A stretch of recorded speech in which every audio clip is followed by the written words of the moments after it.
Still super clear. You're still going to be able to find pretty much exactly what we're hoping to find. So you should be able to see me in there. So red, orange, and yellow guy. Beard should be a lighter color because obviously it's, it's cooler in temperature. So what do you think we're looking for in this guy particularly?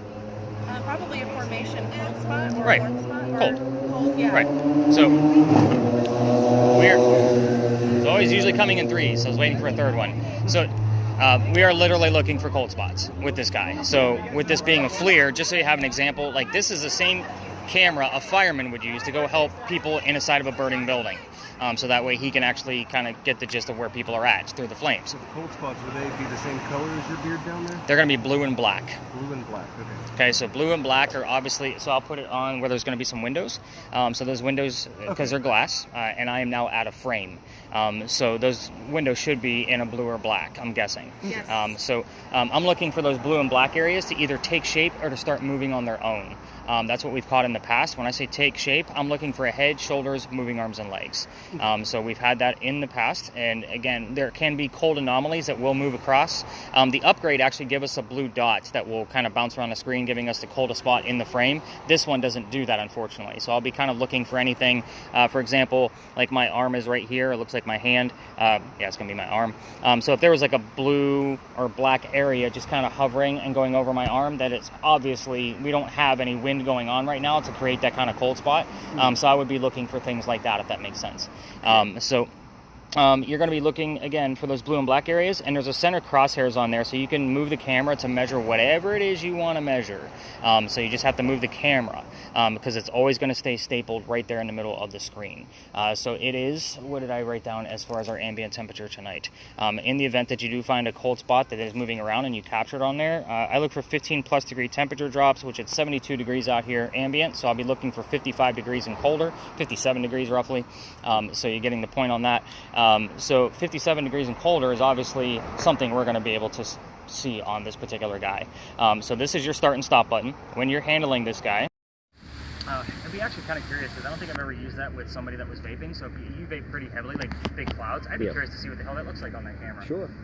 So by all means, vape away.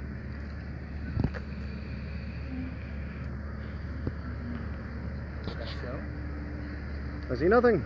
It's not a different temperature. Interesting. Okay, see, this is where you guys are teaching me shit at this point. So Shadow. Okay. Different story looking at the vape itself. Well, yeah, it's a machine, so it's going to warm up as you're hitting it. Yeah. So you just warmed up the coil. So the coil Strange should be that it's so cold right there on the metal. It's only cold in relation to the heated coil. So I want you to kind of keep something in mind. Go ahead and take your vape out of the picture for a minute and point your camera directly at the ground. So it should be pretty warm. Now watch the ground. It's what's in relation. Cool. So, I normally tell people you want to try to keep somebody in view, meaning somebody within our group, but when we're this small, there's really no need. I'll be able to tell like when I kind of go through the camera. So like, yay. So, hi. This place used to be something relevant to the history of Charleston, which is exactly why we're here. This place used to be the Charles and Eliza Pinckney Mansion. So those names should be somewhat familiar to you. St. Charles Pinckney does sound familiar. Yeah, well, not to mention we just started on Pinckney Street. I saw it around town, yeah. Yeah, but I mean, it felt like very familiar, like I've This story will come into play, and it's really going to spark a memory, I'm sure. Okay. You ready? So, Eliza and Charles had a son named Charles. They had a nephew named Charles. That's 3 Chucks, in case you weren't paying attention. That's why we look for those secondary clues. In the event you hear the name Charles, I need to know which one it is, because they're 3 different men, right? The husband, the son, and the nephew. So I need to know how to address them. So you're getting the point on that secondary clue at this point. Anyway, the son and the nephew, signers of the Constitution for South Carolina. Charles Cotesworth Pinckney and Charles Pinckney. Those were 2 out of the 4 signers. So, for South Carolina, it's a big deal for us, but I hate politics more than all 3 of us combined. So I know that sounds like kind of like an oxymoron, but you get the point. If I don't give the gentleman that recognition, they will do it for me in a very nasty manner through a spirit box. I'm trying not to piss them off, so I do it every single night. We're actually going to be moving on to Eliza. She has a much better history anyway. Not to mention, this was her house. Eliza marries Charles at a young age according to today's standards, not the colonial times that she came from. If you're going to ask her how old she was when she got married, do not expect numbers from colonial times like 12 and 14 when young girls got married. Okay, by the way, this is where I start withholding information on purpose, so that way you don't know exactly what you're looking for. I will not be giving you questions here like what color was George Washington's white horse, like what we did over there with the big red barn. Okay, so just kind of keep that in mind. Okay. Now, back to Eliza. She married her husband because her father thought he was dying. He's over in England. He's trying to bring all of his kids home one last time. He wants to see him before he dies. Eliza did not believe he was dying. So she stays put right here and gets married. It is 1744. You don't get married in that particular year to earn a green card. We are not a country yet. So she was, you know, obviously this is a true love story. I'm just going to point that out. This is a respectful place. There's nothing horrific about this location whatsoever. So I'm just going to give you that clue as well. Anyway, she was right. Dad didn't die right away. And instead, he starts sending her gifts from England to where you're standing. One of those gifts happened to be the plant seeds of indigo. That's a plant that makes blue dye, makes your blue jeans blue. Yeah. Right? So there was a book, The Indigo Girl. That might sound something familiar. I don't know if you guys are readers or not. I haven't read that one, no, but... So I'm actually almost right at the end of it now. I'm on a second time read of it, just because it is, you know, her story. You know, it's in fiction format, but you get the point. But anyway, so when she got her seeds, she didn't know what to do with them. She had to learn from her servants and slaves that were here on the property, basically how to keep it cultivated. You guys know it's not hot here all the time. Right. So when she learned how to keep it going, she learned how to make the dye, then moved it down to a cash crop down by the Stono River, and got a hold of her dad and said the rice plantations were going downhill. They were going to make a killing with the indigo. And now we have an international businesswoman during colonial times. Yeah, that's the only exit. So again, that's the boring business stuff of Eliza. Let's get into the weird shit, because that's why you guys are here. So you're going to have a set of focus questions. I try to keep this location as controlled as possible, just because, again, when I have 10 to 12 people here and they're all strangers to me, I understand like we don't feel like that right now, but I have to make sure like she's being respected. So you're going to focus on Eliza's death based on the type of spirit box that you're using. She's pretty open about talking about it, and the four major things that we get answers to are: how old were you when you passed away? How did you die? Where are you buried? And which president was a pallbearer at your funeral? So again, those are the four majors. So with me, I'm just so you kind of have the idea, the mansion's not here anymore. I am using the word list generator. Just wanted to check it real quick. I do have the word politically, so it's vague, but yes, it's a reference. Documentary, interesting. But at the same time, it's not here. So I'm going to focus on like, why don't you tell us what happened to the mansion? And normally if we get the what, which can come to your spirit box as well, my audio or the audio from the camera. We never know how these messages are going to come about. That's why I always use two communication devices. We will often get 2 or 3 numbers from the exact date of when the tragedy of what happened to the mansion occurred. So again, they're very specific numbers. So again, it's not always going to be like a 1, 2, 3 kind of number. So again, if you start hearing names and numbers, they usually don't lie. I write normally names and numbers down all the time. That's why when I seen the names from the word list over there, I got excited. Like, I don't know who the hell these people are, but I am going to check the roster from Big John's team to see if anything matches up, and if we have other clues there. Like, we have half of his team wanted to come say hi to us tonight. Again, I've seen it. That art number 40 has happened before. That's where I got the example from. I was like, I don't know what the hell art and 40 mean together. Yeah. Lo and behold, Art Faircloth was number 40. So we're going to walk around and we're going to do about maybe 2 laps around this location. I'll be writing down whatever you have on your Tourette syndrome. I'll be watching this guy mainly just because we do get some high EMF at this location. Lo and behold, there's a 6.9 and a 36.9, 7.9. Wow, 23.8. It's all over the damn place. Holy shit. So let me kind of give you an explanation of this before we walk around. This might explain why I'm doing a holy shit already. So this guy measures electricity, like I said. So if you were to put this behind your TV, it's going to read about 40 to 60 milliamps. We just had a 36.9 show up. And again, that holy shit was true. Like, I don't make stuff up. So normally somebody else is holding this. But at the same time, your microwave heating up your food runs about 150 to 170 on the outside of it. The highest I've ever seen this guy go has been at this location. I've been doing ghost hunting for 14 years, the tours for about 5, but this has been the highest location. It errored out 3 times in less than 15 minutes and stayed in triple digits for the other remainder of that 15 minutes. Wow. We left. This thing goes to 200. The little blinky light device that I put away earlier, it only goes to 25. Okay. So that 36.9 that we just had, we would have missed it if we were only using the blinky light device. Does that make sense of why I don't use it now? And why I'm like, I see him on TV and I have to giggle? Like, come on, man. Like, use some real shit. Yeah. 85.9. Yeah. we'll see how this goes. Last night, the highest reading we only had was, it was in the like 28 or 29 milligauss was the highest that we've seen out of this guy. So I do want to take a few laps just to kind of see, and it's down to like pretty much nothing right now. So it's not coming from a pole or anything like that. I've been coming here for 4.5 years. I know the measurements of where things are going to come from.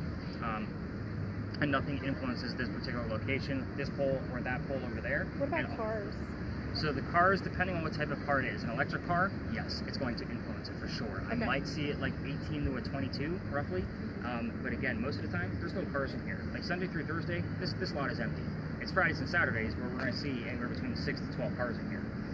So again, this is not super bad. Like we only have 4 cars in here, so we're going to have plenty of room to kind of move around and just do a couple of laps and kind of see what's going on. But have you heard anything since I've said anything? And what was that number I spotted off? 85? 85. The only thing that happened was from earlier before you even started, and that was the word shadow. Okay. A lot of it's hard for me to decipher. Is that normal? Yes. Well, especially since I talk fast. Okay. So again, I'm going to shut up and like just sporadically say things from time to time. But yeah, I do want to get out of this corner just to make sure it is not coming from one of these vehicles. So that's a good point. Just because it's really low right now, like natural EMF kind of low, like under 1. But we did get an 85, which is very odd. May 19th, Sunday. So that's a specific date. May 19th, Sunday.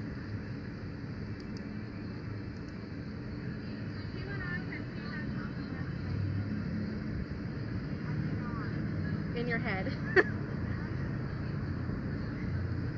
Okay, let's take a couple laps. Continue listening. It's hard for me to hear you, so if I don't respond, that's why. Yeah, I get it. Okay.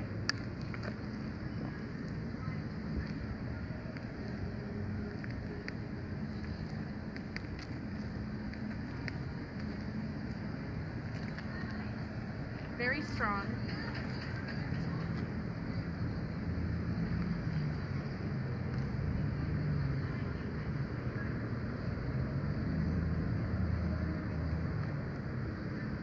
I don't like that. That was burning.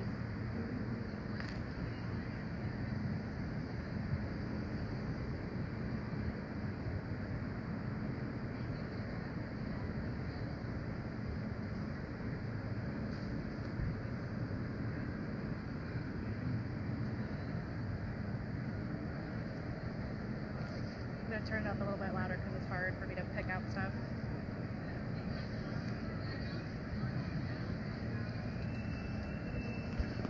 Cold blood.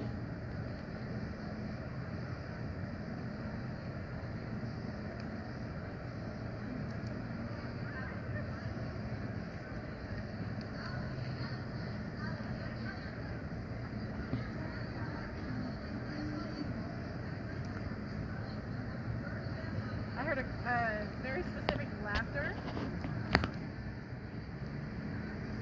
Eliza, who else did you bring with you tonight? Huh? Say their first name. I'm speaking to Eliza at this point, so you'll hear me like ask questions. Oh, okay. So again, if I'm like randomly just asking, like it's not directed at you, it's so that way you can get the message. Oh, Does okay. that make sense? So it's just like they do on the TV shows where they're asking questions. Like a lot, and this is how I talk to them, the same way I talk to you. So Okay. it's not like Eliza doesn't know the questions we're going to be asking. But again, she's already kind of given us one direct answer. I haven't told you what that is yet. It is the word burning. The house did burn down. Oh. So I was like, I didn't like that one. yeah, I'm going to keep listening, but I won't be able to hear you. right. Of course, 10 inches. 98.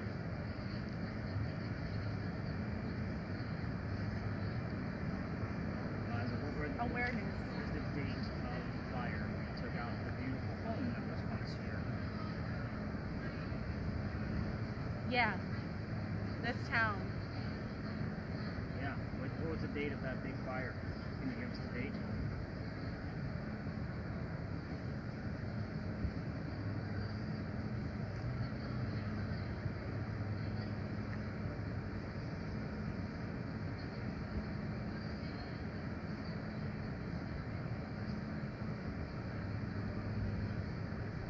Can't see where I left off.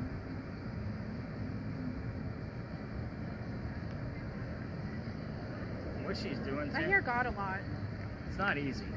Hmm. So I'm going to let you get a chance to just take a few minutes with that later on. Sure. Just so you can kind of see like what the hell she's been listening to all night long. but again, it's not an easy task. No, it's really hard to like. It's so the static's what makes it almost hard to decipher. 95.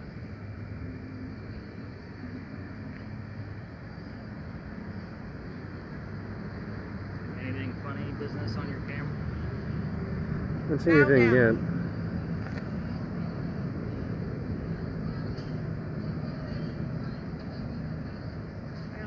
I only heard with who.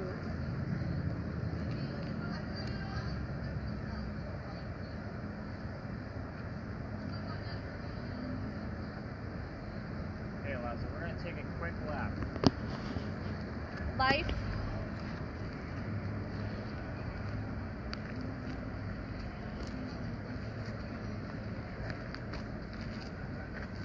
My life. I don't know. That was random. What about your life?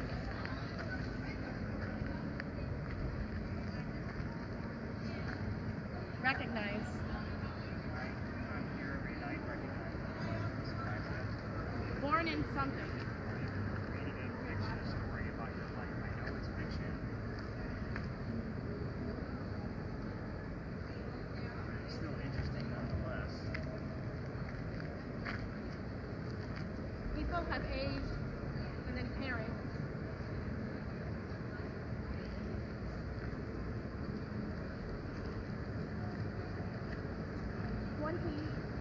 And then I heard down. Missouri.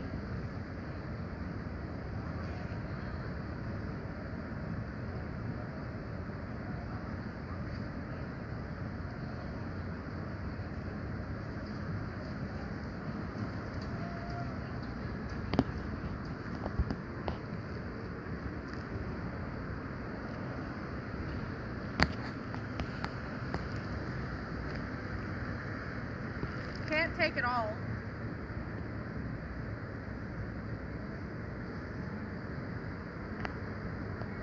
Gonna be here.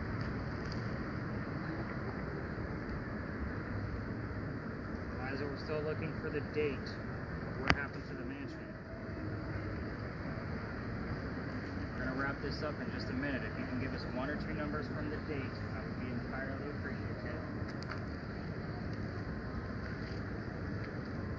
Look and feeling brand new. It's hardly looking and feeling brand new.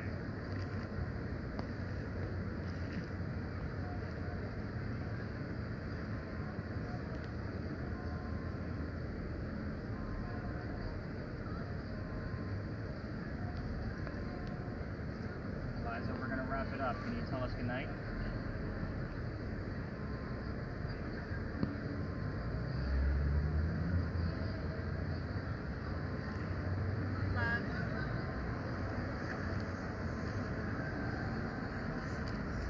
My brain's pretty much slowed down to nothing. Alright. Get her attention. We'll wrap this one up. Say, Yeah. good. Okay. So stop. Yeah, go ahead and hit your Yeah, stop it button. was really. Alley. Okay. So any event another tour is going to come through here, they're going to come through that ivy wall because there's a little stairwell right there, or they'll come in the way we did. Regular tourists just walking through may come from all the way from the end. Of course, you'll lower your camera, turn it the other way like you're not filming anything. Perfect. Yeah. Now, this place used to be called Dueler's Alley. This is where some of the duels used to occur for the city of Charleston. I say some because dueling was illegal in the 1700s, and they had to find hiding spots. This The just happened to be one of them. gun dueling, right? Gun dueling. Cool. Gun dueling, yes. Wow. Now, every ghost story that comes down here tells the exact same story. I'm going to give it to you as well, but with a few extra details because you're ghost hunting. We need it for the extra details from, obviously, the communication devices. So, here's how this story goes. I'll breeze through this and we'll bolt out of here. But this guy does follow us from different locations. He'll go into the bleed over the next location, and he will also show up at the last location from time to time because the house he lived in is nearby. Again, places of emotion. But this is where, this is where all of his drama happened. So let's get into it. His name is Dr. Joseph Brown Ladd. He moves down here from Rhode Island. Now, if you hear the song Brown Eyed Girl or it comes up while we're here during this time frame, it's common. It's part of his name. We get it all the time. Okay. So you're getting the point on that one. But anyway, he moves here because he's supposed to get married to his fiancée, Amanda. Amanda just inherited a lot of money from her dead parents, and she has an attorney helping her out with all of the cash. Now, the attorney thinks that Dr. Ladd is just after Amanda's money. He tells Amanda to get rid of the doctor. He comes here to Charleston to prove that he's not after her money. He's going to start his practice here and make his own. Well, on his way into town, the coachman he had set him up to be robbed and killed. It wasn't a very good start. It's like having a bad Uber driver today, if you really think about it. Sometimes I have teenagers in the group and I have to put it in perspective. You guys get the point. But anyway, somebody was walking by and seeing what was about to happen because he knew the coachman, and that somebody walking by was named Ralph Isaacs. Now, I stop on his name slowly because he has the same initials as where the doctor came from. Rhode Island, Ralph Isaacs. We were getting the letters RI all the time on those kinds of spirit boxes, so I bought a new device. It's called an Envoy. You guys may have seen it on the TV shows, maybe some YouTubers more so, but it does give you letters based off of EMF. So it's almost like a digital Ouija board. We have had it about 6 times whenever I bring up Ralph's name. So we got another group coming through. So come on through, guys. Hi, how you doing? Good, good. Enjoy this gorgeous alley. Oh, yeah. Yes, we do.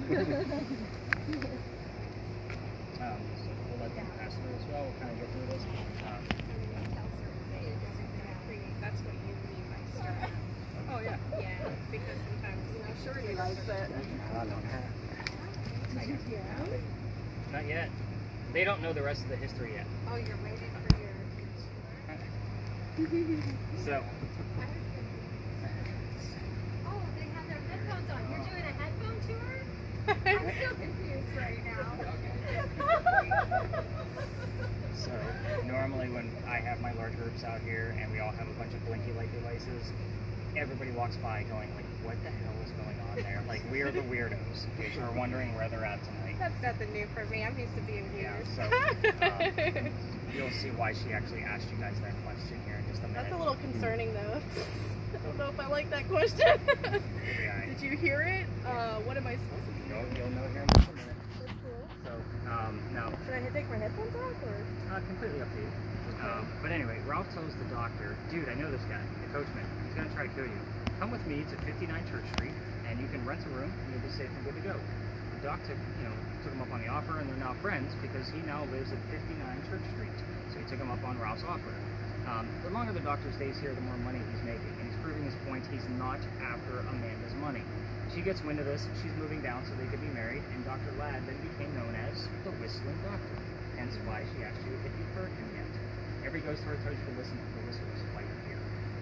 So I will tell you, and the story's not over yet because we haven't even talked about the duel of what caused this whole whistling problem. But I hate this story simply because every haunted city you will ever visit is going to have a cliched whistling ghost. We all have one. Ours just happens to be a doctor. But there is some legitimacy to this. I'm going to get to it. So let's talk about the duel and why we're actually here. Dr. Ladd and Ralph, they go see plays together. They can't sit next to each other because the doctor makes more money. That's the hierarchy of Charleston. He gets better seats. So on the way home, they went to go see Richard III one night, and they are arguing over the new actress that they just saw. Dr. Ladd thought she was great. Ralph didn't. So the argument turns into Ralph insulting the doctor's fiance, Amanda. Back home in Rhode Island, it got really ugly, and they went their separate ways.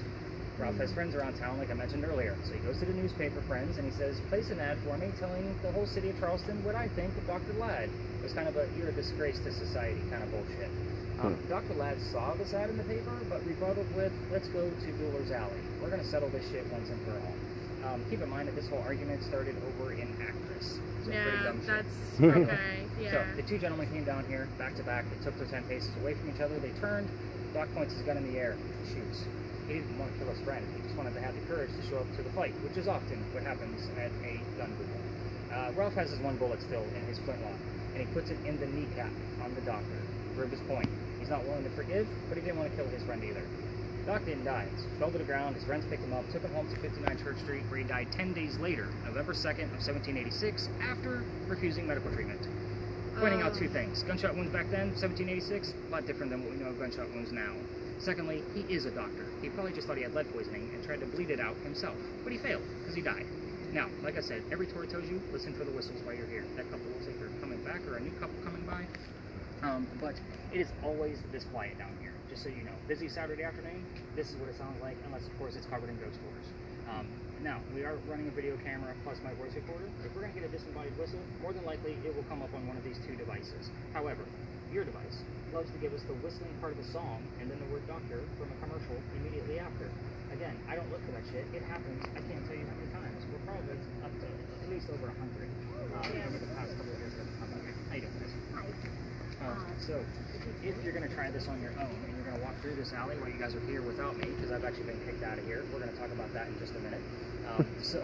Oh my gosh. Yeah, that's probably why. That's the reason why I usually stop when people walk by, because I don't know who the neighbor is. So we're going to talk about that in just a second. But anyway, if you turn on your voice recorders and walk all the way through here, just remember every local knows this story. Anybody walking up and down Cumberland or Queen Street, we all throw a whistle down here. And I think that woman that asked you the question just proved everybody knows the damn story. Yeah. So here's how I got kicked out. The alley didn't go all the way through the way we came in. There used to be a wall halfway between us and Cumberland Street. The reason why is because this was called Cow Alley before it was Dueler's Alley. This is where they kept the livestock for the city of Charleston. So cows, chickens, and goats are down here. Now, what does that mean for you? The bricks all the way down at the end are older than the ones you're standing on. Those are sun-dried bricks from slave children. They were laid first. Now, there is a full handprint from a slave child down there, and fingerprint swipes and others. I don't know what the hell's going on over there. And I used to take my people all the way through here for a history lesson because there's nothing paranormal about it. You already know how I feel about cemeteries. That's the last place you're going to find that kid who made that damn handprint in the brick. November 26th of 2020, my entire group of 10 is huddled around that brick, waiting for something to happen with the gear I handed them. I know nothing's going to happen. I'm trying to shoo them along. Because we're also outside the dining room window of the beautiful mansion at the end of the alley. I was just trying to be respectful, not realizing I was out of bounds for tours. I was still relatively new at this. So the new owner of that mansion came out screaming. My daughter was on the tour that night. Thought it was absolutely hysterical. She was about 12, 13 at the time, and was just laughing hysterically. We moved on. The next day was Thanksgiving. I don't work on Thanksgiving because you guys already know I worked for Walmart for a good part of 10 years in upper management, and you fight over towels on Thanksgiving and have scarred me for life. I don't do Thanksgiving anymore. The next day was the 28th. I called my partner that actually brought me into tourism. I'm not partnering with him anymore, but at the same time, he laughed at me just like my daughter did and said, dude, you're only allowed to go down halfway. Otherwise, it's residential. You got to relock your group tonight. I'm sold out again. It's Black Friday. What I told my group that night was, I don't believe in the next story because I've never had anything happen with my gear over there. I've been there dozens of times, and I'm into vampires, not pirates. Obviously, we're discussing pirates next. Now, before we left, somebody with a spirit box heard the name Anne. I didn't tell them which pirate we were going to be investigating. The famous female pirate, Anne Bonny. So I was like, oh shit, maybe we're going to get something. I take them around the corner, tell them what I do know about pirates, because it wasn't much. I only had a quick few hours to research. And somebody else heard the number 300. I had no idea what the hell that meant at the time. I wrote it down so I could research it. We were there November 28th of 2020, Anne Bonny's trial for piracy, November 28th of 1720, the exact 300th anniversary of her pirate trial. So, I was kind of pissed off.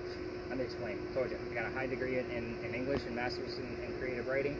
Whenever I'm doing anything, especially ghost hunting, I need facts and data, otherwise nothing is valid to me. Pirate stories come from pirate lore, which was written 100 years after the golden age of piracy, the days of Blackbeard and Anne Bonny. So, that's a problem. When you guys find things, I had to read a shit ton of books to verify what you guys were actually hearing every single night. Luckily enough for you, by this time, I've read a shit ton of books on how to debunk pirate, lore and get that point across. So when we do get something, I can validate it for you in real time.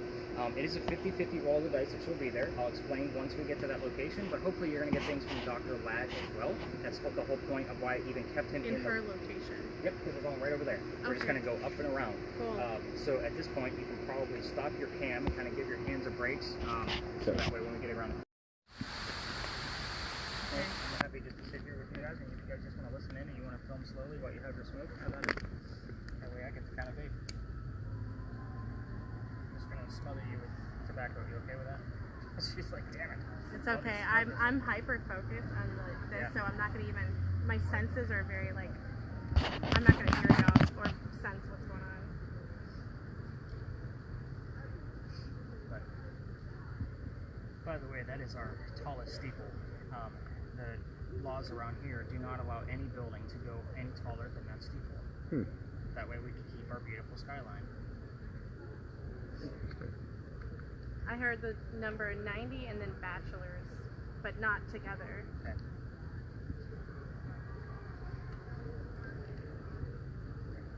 And if you're here, you know what your questions are. Give us all the clues you want to give us. Parking lot. guess the space. That's really specific. About as specific as it gets, right? You know what's funny is the bad reviews I have gotten are because people didn't understand why I was bringing them to parking lots only. When it used to be something relevant to why we're hunting down the person that we're hunting down. Yeah. EMF here it's very rare here as well, so I'll keep an eye on it for the next location for sure, but DMF here is pretty much non-existent. I get excited about a little 2.5.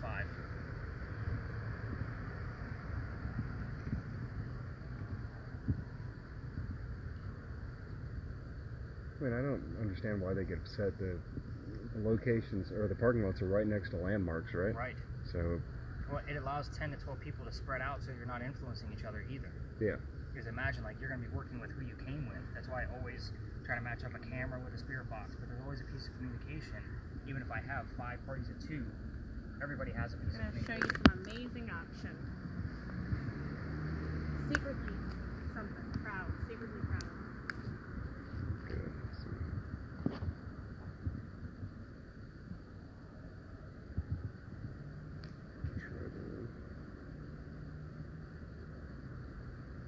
And we're listening. Give us whatever you want us to give us.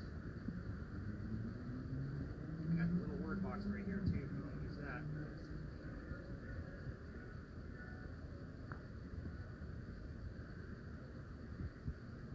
So, formation to the left, that, I don't know whether that's something or not. So that would be I hear the word unseen. shadow work. Okay. You can see it. Oh, I know what it is. It's the branches. Oh, Show. sure. Any foliage is going to be colder than everything else. Show me Okay. what. Probably get some off this foliage up here too. Yeah. At first I thought it was the shadow. There is a shadow that goes this way.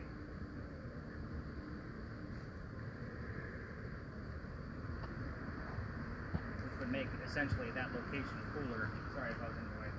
Oh, no, you're good. The art of foreplay.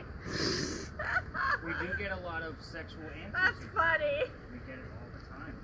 Not that specific phrase. Huh? I said we get a lot of sexual terminology. That's funny. That's funny. I was hearing some stuff. I'll speak it a little bit more. I'm a little shy, but I'll if I hear more of that, I will.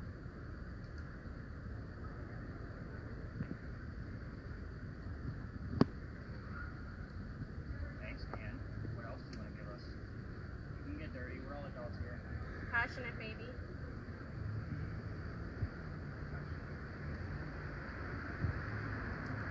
Gets the plan.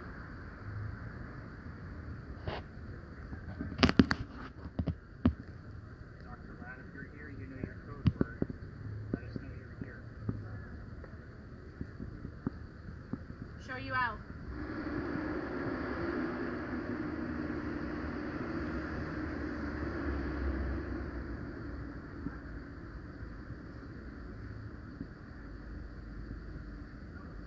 Auburn.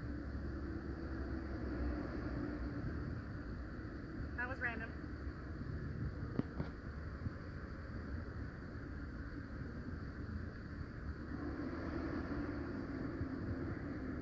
Have more.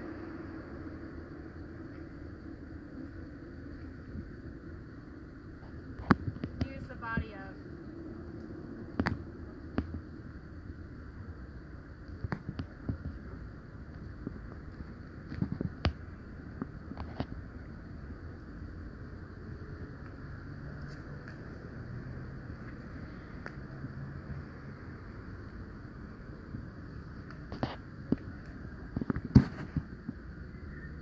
I feel like that was very, very clear. I feel like drinking.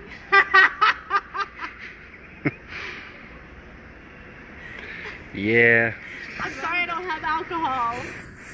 I'm not even joking. That's so funny. The rum is at home, man. Only brought tobacco. Only tobacco today.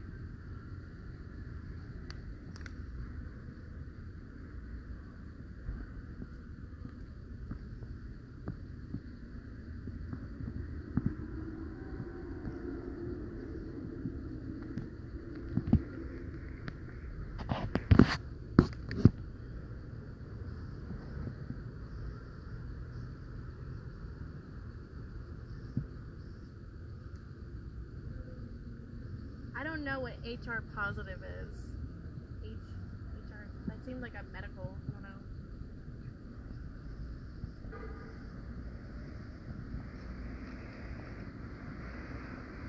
Dr. Ladd, if you're here, give us your code word.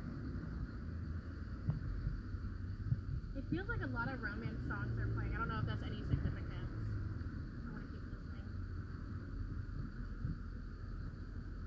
Pretty happy with the Auburn. You did have red hair, just so you know, Tim. Yeah, Right here, economy. Began to do some.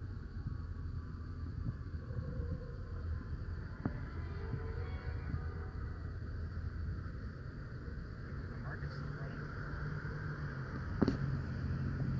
And gotta give us a little bit more. Tell us the name of Jack's ship. Last 2 years, I don't know what that means. Yeah, you were on it for about 2 years. Intriguing nearby hospital. $1,000.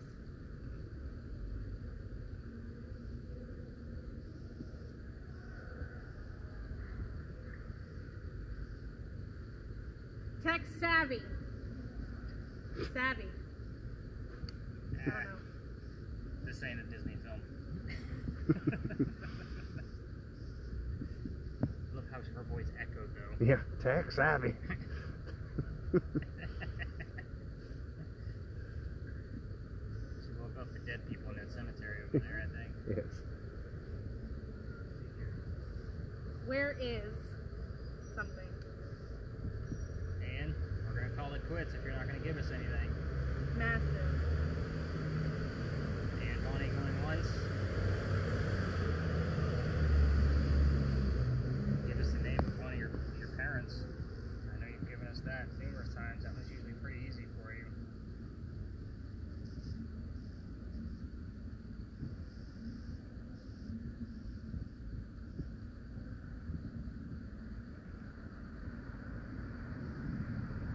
And Bonnie going twice. Are you okay with me walking around? Go for it. Okay, because I'm gonna see if that does anything. Okay. I'm gonna leave my water with you, hun. Okay. Oh.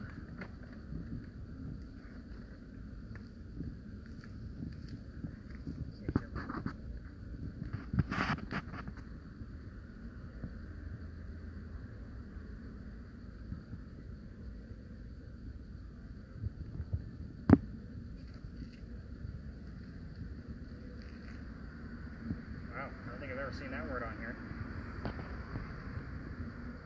Peasant? Peasant. Oh, I think I'll have a sit down. I don't know if I sit down.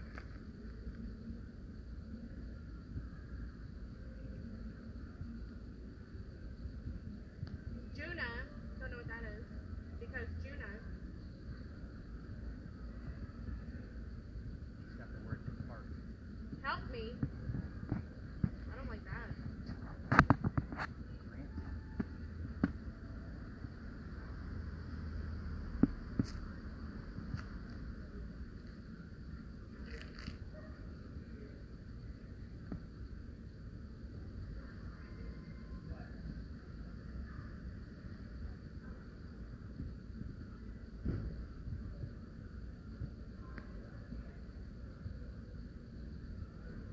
Look, A+.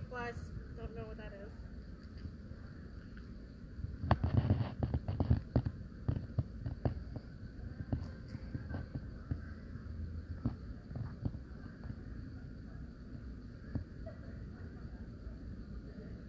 Did you want to give that thing a try at the next location? Sure. May. One or more. Play with a new toy? Yeah.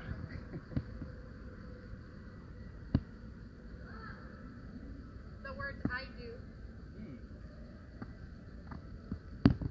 And how many times were you married? Can you give us a number? I know that answer to be 2. Can you repeat the number if that's correct? You're gonna shit a brick when she says 2. Because I know she can't hear me way over here. Mm-hmm. How many times were you married? You can correct me. I'm okay with that. But your history says a legitimate 2 marriages.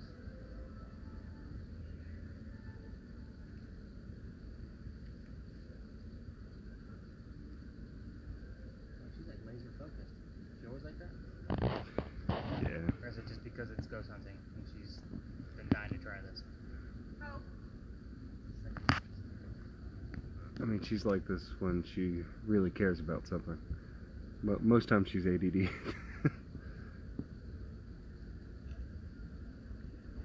Boot. And we need something a little stronger than that. I asked you a direct question. Can you give us a direct answer? How many times were you married?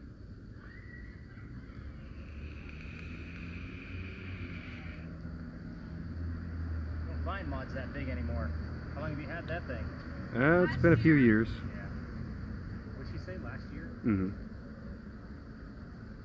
I heard God. And we're sticking with the marriage question. Give us a number. Money. Zulu Vape. Opportunity. I missed that place. Yeah, they used to make the juice in-house. I guess the FDA came in and shut them down. Oh. And that's who I bought it from a few years back. What about that other chain you guys have? It's down there by the tattoo shops. I don't know. I can't remember the name of it, but their juice was like, it was simple flavors and you can mix them. Like, they were fantastic. Yeah. $20. This is your trial, 1720, so it's a vague reference. It's not the number I was looking for, Ann. We have a shop here that makes juice in-house, and you can get them in high nicotine levels. Like I smoke an 11. Mm-hmm. I used to do 9. When I lived in, before they changed all the laws, I was doing 20s. That would On a cinnamon flavor. that would choke me. Alright,